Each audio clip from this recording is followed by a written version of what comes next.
আসসালামু আলাইকুম। দূর দূরান্ত থেকে যে আমার এই ভিডিওটি দেখছেন সবাইকে অসংখ্য ধন্যবাদ। আমি ফারহানা ইসলাম, মুনতাহা রান্নাঘরে সবাইকে স্বাগতম। আজকে আপনাদের সাথে নিয়ে হাজির হয়ে গেছি ডিম ভুনা রেসিপি। অনেকেই অনেকভাবে এই ডিম ভুনাটা করে থাকেন, তবে আজকে আমি আপনাদেরকে ঘরে থাকা কিছু অল্প উপকরণের মাধ্যমে একদম সহজভাবে আর ঝটপট ডিম ভুনা তৈরি করে দেখাবো। আপনাদের হাতে সময় থাকলে মাত্র 10 মিনিটে আপনারা কিন্তু এই ডিম ভুনাটা তৈরি করতে পারবেন। তাই কথা না বাড়িয়ে চলুন রেসিপিতে চলে যাওয়া যাক। তো প্রথমে ডিম ভুনা করার জন্য এখানে আমি 4টা ডিম খুব ভালো করে সেদ্ধ করে নিয়েছি। সেদ্ধ করার পরে এর খোসাগুলোকে আমি ছাড়িয়ে নিয়েছি। এবার এরকম একটা ছুরির সাহায্যে আমি এই ডিমের উপরে হালকা করে দাগ কেটে নেব। অনেকেই আমরা কিন্তু এই ডিমের খোসাটা দিয়ে এইভাবে দাগ কেটে নিই। তো দাগ কাটার ক্ষেত্রে একটু লক্ষ্য রাখবেন যাতে করে বেশি কেটে না যায়, হালকা করে একটু দাগটা কাটবেন। অবশ্যই ডিমটাকে খুব ভালো করে সেদ্ধ করে নিতে হবে। ডিমের পানির মধ্যে যখন বলক চলে আসবে ওই সময় থেকে ধরে আরও 20 মিনিট পর্যন্ত ডিমটাকে খুব ভালো করে সেদ্ধ করে নেবেন। এতে করে ডিমের স্কিনটা যখন আপনারা ছাড়াবেন খুব সহজেই কিন্তু উঠে আসবে। তো আমি এভাবে দাগ কেটে নিয়েছি। এবার চুলার মধ্যে একটা প্যান গরম হতে দিয়ে দিয়েছিলাম। এখানে আমি কিছুটা পরিমাণ তেল দিয়ে দিচ্ছি। তো এই তেলটাকে হালকা করে একটু গরম করে নেব। তেলটা হালকা গরম হয়ে গেলে এখানে আমি সামান্য পরিমাণ লবণ দিয়ে দিচ্ছি।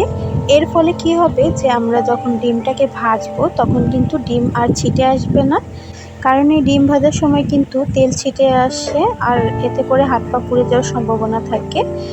অনেকেই আছেন ডিমের ভেতরে লবণ আর হলুদ মাখিয়ে তারপরে এই তেলের ভেতরে ভাজতে যান, এতে করে কিন্তু এই ছিটাটা আসার সম্ভাবনা বেশি থাকে। আপনারা তেলটাকে হালকা গরম করে তারপরে এর মধ্যে একটু লবণ দিয়ে দেবেন, এতে করে দেখবেন ডিমের মধ্যে একটুও ছিটা আসছে না আর ডিমটা খুব সুন্দর করে ভাজাও হয়ে যাচ্ছে। তো আমি ডিমটা বেশি ভেজে শক্ত করে ফেলবো না, হালকা একটু ভেজে তারপরে তেল ঝরিয়ে নামিয়ে নিচ্ছি। একই তেলের মধ্যে আমি 1 কাপ পরিমাণ পেঁয়াজ কুচি দিয়ে দিচ্ছি। পেঁয়াজটাকে আমি একটু ভালো করে ভেজে নেব। এই পেঁয়াজটা কিন্তু বেশি ভেজে লাল করে ফেলা যাবে না, এটা নরম হওয়া পর্যন্ত ভাজতে হবে। পেঁয়াজটাকে আমি গোল রিং রিং করে কেটে নিয়েছি, এতে করে দেখুন খুব সুন্দরভাবে পেঁয়াজটা কিন্তু গলে যাচ্ছে, দেখতে পাচ্ছেন। তো এইভাবে দিলে আমার থেকে একটু ভালো লাগে, আপনারা চাইলে কুচি কুচি করেও দিতে পারেন ইচ্ছা। তো দেখুন পেঁয়াজটাকে কিন্তু আমি কিছুক্ষণ ভাজার পরে পেঁয়াজটা নরম হয়ে এসেছে। এবার এই পর্যায়ে এখানে আমি অ্যাড করে দেব 1 চামচ পরিমাণ আদা এবং রসুনের পেস্ট। এতে করে এই ডিমের ভিতরে কিন্তু খুব ভালো একটা ফ্লেভার আসবে। তো আদা রসুনটা দেওয়ার পরে আমি খুব ভালো করে একটু ভেজে নেব যাতে আদা রসুনের কাঁচা গন্ধটা চলে যায়। তো অনেকেই আছেন ডিমের ভেতরে রসুন বাটা পছন্দ করেন না, তারা চাইলে এটা স্কিপ করতে পারেন, তবে দিলে কিন্তু খুব ভালো একটা ফ্লেভার আসে। তো আমি পেঁয়াজের সাথে আদা রসুনটাকে খুব ভালো করে একটু ভেজে নিয়েছি। এবার এখানে আমি কিছু গুঁড়া মশলা অ্যাড করে দেব। ছোটো চামচের 1 চামচ পরিমাণ এখানে হলুদের গুঁড়া আমি ইউজ করেছি, তবে দেখাতে ভুলে গিয়েছি, এর জন্য অসংখ্য দুঃখিত। দিয়ে দিচ্ছি 1 টেবিল চামচ মরিচের গুঁড়া, হাফ চা চামচ দিয়ে দিলাম ভাজা জিরার গুঁড়া, আর হাফ চা চামচ দিয়ে দিচ্ছি এখানে ধনিয়ার গুঁড়া। এবার সবগুলো মশলাকে আমি ভালো করে পেঁয়াজের সাথে মিশিয়ে নেব। চুলার আঁচটা এই পর্যায়ে মিডিয়ামে রাখতে হবে, নাহলে মশলাটা পুড়ে যেতে পারে। এবার এখানে আমি সামান্য পরিমাণ পানি অ্যাড করে দিব যাতে করে মশলাটা পুড়ে না যায় আর মশলাটা খুব ভালো করে একটু কষানো হয়ে যায়। যত ভালো করে মশলা কষাবেন ততই কিন্তু এই ডিমটা খেতে ভালো লাগবে। তো মশলাটা কিছুক্ষণ কষানোর পরে দেখুন উপর থেকে তেল ভেসে উঠেছে। এবার যে ডিমগুলো আমি ভেজে রেখেছিলাম ওইগুলো এখানে অ্যাড করে দেব।